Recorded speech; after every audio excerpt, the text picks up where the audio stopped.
Avis vascular centre మన దేశంలోనే the best varicose vein hospital. 3 సమానం అని చెప్పచ్చా? అంటే ఈ ప్రాజెక్ట్ వరకు అంటే అండి వర్క్ పరంగా వాళ్ళు చేసిన జస్టిస్ పరంగా RRR ముగ్గురు ఆఫ్ కోర్స్ రాజమౌళి గారు, ఆఫ్ కోర్స్ రామారావు గారు అండ్ రామ్ చరణ్ గారు, ఆఫ్ కోర్స్ ముగ్గురు అని చెప్పచ్చా? ఒకళ్ళకి ఎక్కువ మార్కులు ఏమైనా వేస్తారా? ఏమి లేదండి, అందరూ బాగా చేశారండి. అండ్ రామ్ చరణ్ గారి క్యారెక్టర్ని ఆయన ఫ్యాన్స్ ఎక్కడా కూడా ఇబ్బంది పడకుండా, అంటే ఆయన ఒక హీరోయిక్ దీనిలో చూడాలనుకుంటారు. తారక్ని మనం ఇమోషనల్ సీన్స్లో కూడా చూసాం, బట్ రామ్ చరణ్ని ఇలా చూపించే క్రమంలో డిఫరెన్స్ చెప్తాను. చెప్పండి సార్. స్టోరీ డిజైన్లో సార్ ఇట్స్ సో హ్యాపెన్, మీ కొమరం భీమ్ అంటే ట్రైబల్ క్యారెక్టర్ అండి, వాళ్ళకి యాక్టర్ ఇన్నోసెన్స్ అండి, దాంతో ప్రాణం ఇచ్చేస్తారు, కోపం వస్తే దేనికైనా తెగిస్తారు అన్నాడు. ఈ go straight into the heart అండి, ది మూమెంట్స్ ఈ go straight to the heart. But a person ఏమాత్రం కొంచెం ఇంటెలిజెన్స్ ఉన్నా సరే, there are so many complexities in the character of Ram Charan, they keep on appreciating him. అబ్బా అబ్బా అబ్బా ఏం చేసి నెత్తిన పెట్టుకుంటారండి, యాక్టింగ్ నెత్తిన పెట్టుకుంటారండి. ఎన్టీఆర్ ఇంటి పిల్లడు అనమాట అండి, they take him to the heart అండి. That's the difference. They're both complementary. They're not against each other అండి, the characterizations. అంతే నిప్పు నీరు అన్నా చూడండి. అవునవునవును. అంటే ఈ మాట సెంధిల్ కుమార్ గారు మనం మాట్లాడుతున్నప్పుడు కూడా ఇంచుమించు ఇలా ఎక్స్ప్లెయిన్ చేసి చెప్పారు, బట్ మీ అంత విపులంగా కాదు, వారు మితభాషి కాబట్టి.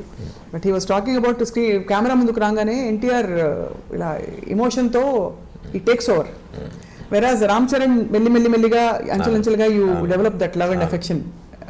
ఎల్లి కొద్దీ కూడా గౌరవం పెరిగిపోతూ ఉంటుంది రామ్ చరణ్ మీద. ఎంత పెయిన్ ఉందా గుండెల్లో, ఎంత పెయిన్ ఉంది, ఎంత దాచుకున్నాడా, ఎంత స్థితిపరిచేస్తూ ఉన్నాడా. మీకు సింహాద్రిలో ఒక సీన్, సింహాద్రి చూసారండి? చూసాను sir.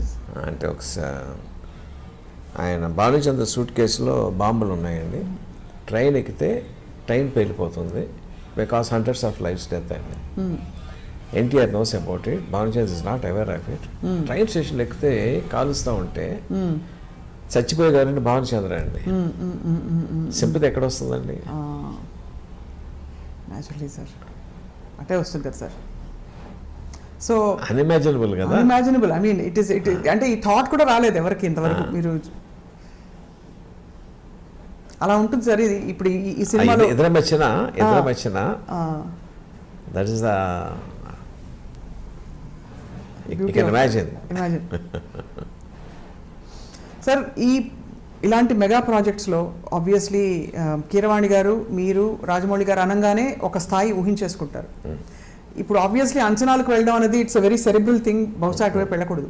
But do you think this will surpass Baahubali sir? అంటే in terms of scale, imagination. రెండు విషయాలు చెప్తానండి.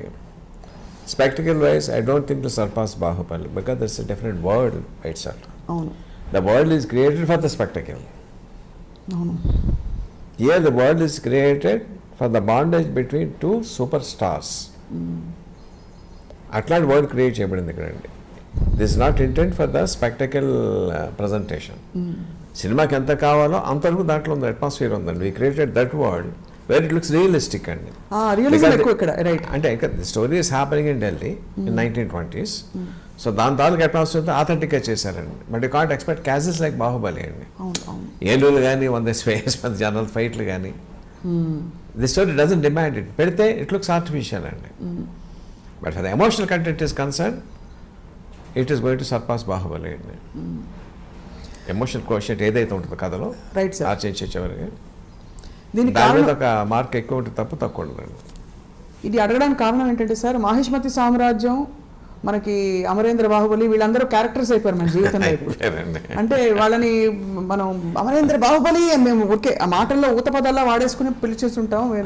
రమ్యకృష్ణ గారి క్యారెక్టర్ ఇవన్నీ సజీవంగా మిగిలిపోయాయి. బట్ ఇందులో what is the biggest thing మనం ఆడియన్స్కి మనసుల్లో మిగిలిపోయేదంటే ఒక మాట, బికాస్ అజయ్ దేవగన్ గారు ఇన్ని విషయాలు. ఇద్దరు మిగిలిపోతారండి, ఇద్దరు క్యారెక్టర్స్, ఇద్దరు హీరోలు, సీతమ్మ, ముగ్గురు మిగిలిపోతారు సార్ యాజ్ క్యారెక్టర్స్. ఇందులో ఒక్కొక్క స్ట్రేంజ్ ఎక్స్పీరియన్స్ చూసింది ఏంటంటేనండి, మన ఫైట్లు ఎన్నో సినిమాలు being a movie buffs will be seeing so many action scenes అండి, అబ్బా కొట్టు నరుకు అని చెప్పని అనిపిస్తూ ఉంటుంది మనకండి. బట్ ఇందులో when two heroes from the very beginning we know that they are sailing together but they are bound to clash. అది జరగపోతే బాగుండు అనుకుంటామండి. By the interval it happens. Clash అవ్వడం ఐ మేడ్ ఎ బిగ్ స్పెక్టకిల్.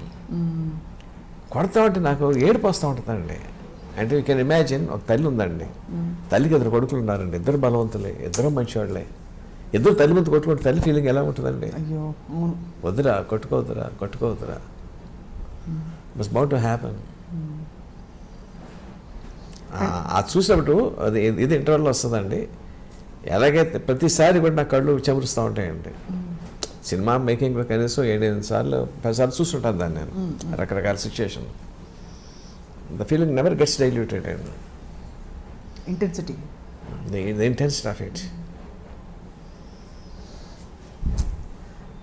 ఎప్పుడూ ఒక doubt కలుగుతుంది sir, 3 గంటల 6 నిమిషాలు నిడివి ఉండే సినిమా ఇది.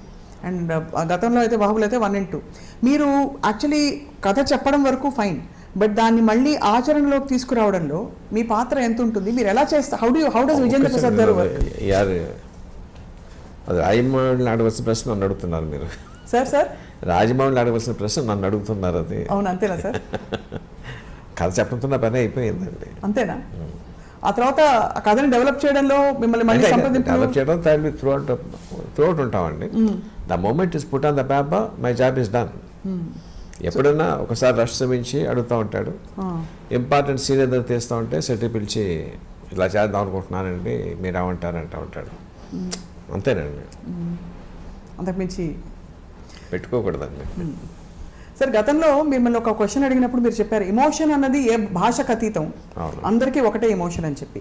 ఇక్కడ మనకి నేటివిటీ అని లేకపోయినా ఈ ఇద్దరు వీరులు దేశభక్తులు అంటే దేశానికి మొత్తం భక్తులు, బట్ అన్ని భాషలలో వాళ్ళకి రిలేటబుల్ చేయడానికి, ఉదాహరణకి అశోక్ తేజ గారిని అడిగాను, కొమరం భీం పాట మీరు ఇక్కడ తెలంగాణలో రాశారు, అది తమిళ్లో కానీ మలయాళంలో కానీ ఎలా ట్రాన్స్లేట్ అవుతుంది ఆ నేటివిటీ తీసుకోవడం? మీరు వినే ఉంటారండి, చాలా బాగా వచ్చిందండి. నాకు హిందీ కొంత అర్థమవుతుందండి, చాలా బాగుందండి. తమిళ్ కూడా కొంత అర్థమవుతుంది, చాలా బాగుందండి. మలయాళం నాకు తెలియదండి, ఎక్కడ దాని తాలూకు సొంపు తగ్గలేదండి. అలాగా వీళ్ళ పాత్రల్ని మనం ప్రవేశపెట్టేటప్పుడు కూడా ఇతర భాషల్లో వీళ్ళుగానే ఉంటారు కదా సార్? అంతేనండి. అంటే దే ఆర్ అల్లూరి సీతారామరాజు గారు, కొమరం భీం గారు. ఇప్పుడు ఝాన్సీ లక్ష్మీబాయి కథ తీశారండి. అవును, ఆవిడ ఎక్కడైనా అంతేగా. ఛత్రపతి శివాజీ కథ తీశారు, చూస్తాం మనం. ఇంకో కథ తీశారు, చూస్తాం మనం. ఇది దేశభక్తి అనేది it transcends the language barrier and region barrier అండి. కాశ్మీర్ నుంచి కన్యాకుమారి ప్రతి వాడికి కూడా భారతదేశం భరతమాత కన్నతల్లి. ఆ కన్నతల్లిని ఎవరంటే కోపం సర్రమని పొడుచుకొస్తుందండి. దానికి ప్రాంతం భాష తేడా ఉందని అనుకోను నేను.